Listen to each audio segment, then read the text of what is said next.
Assalamualaikum warahmatullahi wabarakatuh. Saya Mira Nur Solehat akan menjelaskan pengelolaan strategi desain.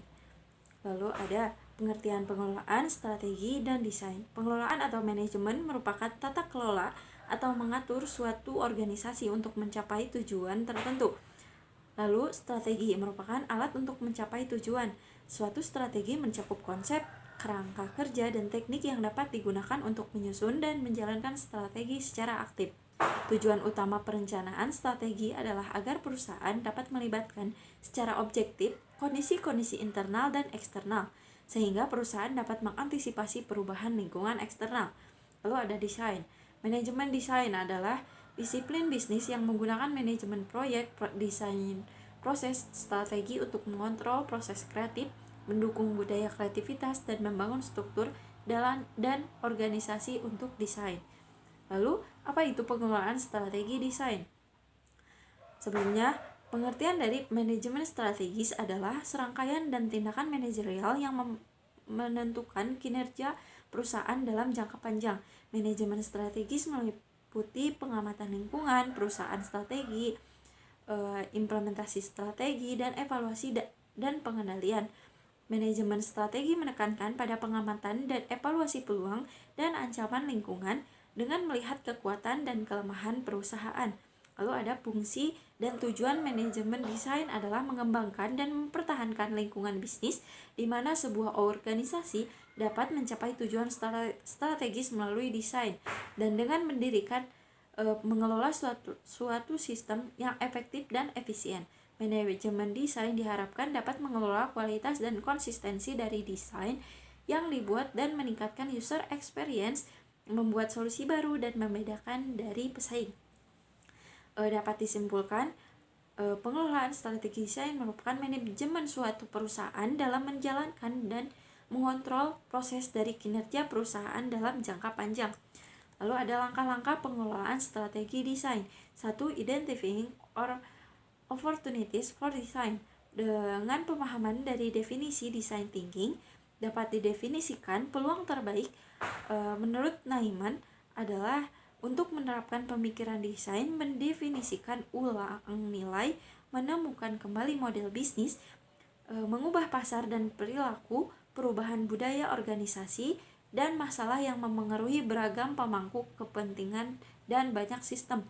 Salah satu contoh industri restoran drive-in Amerika Serikat antara 1920 sampai 1960. Texas Big Stand dibuat pada tahun 1921, dikreditkan sebagai restoran drive-in pertama. Mereka membuat cetak biru restoran drive-in dengan membuat cerkop atau server dan menyajikan nampan yang dipasang di mobil sehingga pelanggan tidak pernah meninggalkan kendaraan mereka. Setelah model ini digunakan, restoran drive-in mencoba mendapat keunggulan kompetitif melalui pemasaran dan penawaran produk. White Castle berfokus pada hamburger dan dalam beberapa tahun drive-in memiliki menu yang serupa dengan item menu asli berfungsi sebagai pembeda utama. 2. Understanding the audience and market. Target market adalah sekelompok orang yang ditargetkan menjadi pengguna produk atau jasa. Target market dapat ditentukan dari segi geografik, sosiografik, demografik, psikografik, dan behavioral.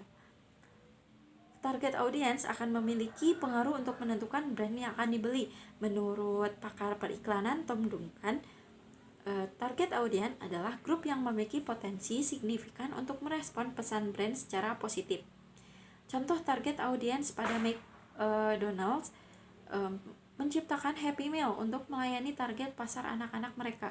Namun mereka membuat iklan Happy Meal yang ditujukan untuk target audience, yaitu orang tua mereka.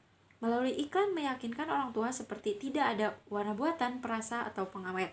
Anak-anak di sini menjadi target pasar McDonald's, tapi orang tua menjadi target audiensnya.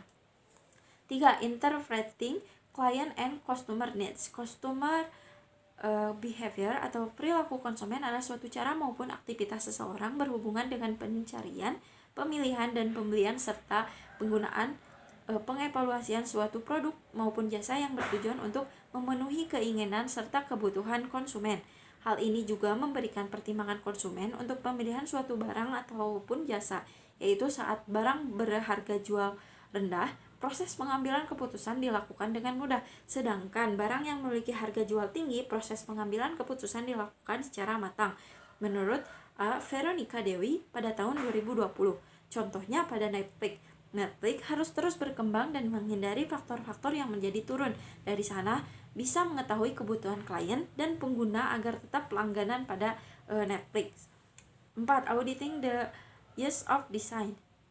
Audit desain merupakan sebuah studi yang bertujuan untuk mengidentifikasi area masalah dalam desain yang menyebabkan kesulitan bagi pengguna saat berinteraksi dengan situs. Tujuan dari desain audit adalah untuk mendefinisikan identitas dan merek suatu perusahaan secara baik. Ketika terdapat ketidakkonsistensi dalam desain visual, maka hal ini dapat melemahkan sebuah merek. Ketidakkonsistensi menyebabkan melemahnya fondasi merek, sehingga dalam melakukan audit, konsistensi merupakan pemeran utama untuk dapat memastikan keseluruhan kekuatan merek perusahaan. Pada Netflix, memiliki logo yang sangat khas. Konsistensi terhadap desain Netflix pun menjadi ciri khas yang memiliki warna merah dan hitam memberi kesan elegan.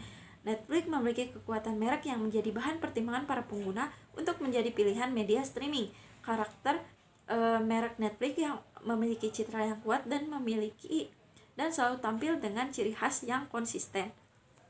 Lalu ada kelima, establishing the design strategy.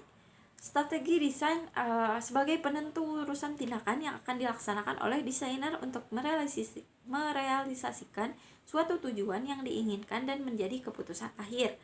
Contohnya pada Netflix, difokuskan bagaimana menyampaikan nilai lebih yang mampu melekat di benak konsumen atau pengguna. Netflix harus membuatnya menarik perhatian dan mengenalkan merek pada konsumen agar mereka sadar akan eksistensi merek.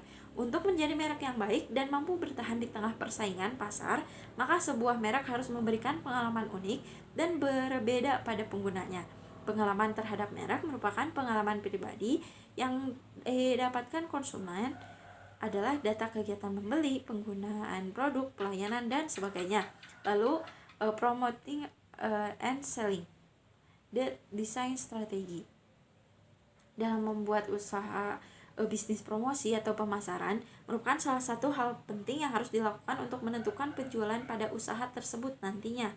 Nah, menurut Swasta dan Irawan, pemasaran yakni salah satu dari kegiatan pokok yang dilakukan oleh pengusaha yang mana dalam usahanya itu untuk mempertahankan hidup, berkembang, dan juga mendapatkan untung yang besar. Contoh pada Netflix dapat melakukan kegiatan promosi melalui iklan, melalui media sosial. Melalui media sosial, Netflix dapat memberikan promosi mengenai upcoming film, mempromosikan film yang sudah tayang, atau sekedar berinteraksi dengan followers dengan memberikan posting berupa foto, video, polling yang bersifat humor dan informatif. Lalu 7. Planning for long-term growth. Perencanaan adalah sebagai fungsi pertama dari fungsi-fungsi manajemen yang menunjukkan bahwa perencanaan merupakan fungsi yang menentukan dalam pelaksanaan manajemen organisasi ke depan. Dalam melakukan perencanaan, seharusnya setiap perusahaan melakukan short range, medium range, dan long range planning. Long range planning bisa dilakukan oleh tipe perusahaan apapun. Namun bagi perusahaan-perusahaan besar, semisal multinational company, long range planning wajib dilakukan mengingat cakupan geografis perusahaan yang bersifat internasional. Proses long range planning ini harus mempertimbangkan faktor-faktor ketidakpastian lingkungan, kondisi budaya dan sosial politik, dan kondisi pasar sebagai constraint dalam pembentukan model long range dari perusahaan multinasional. Terima kasih. Mohon maaf bila ada kesalahan. Wabillahi taufiq wal hidayah. Wassalamualaikum warahmatullahi wabarakatuh.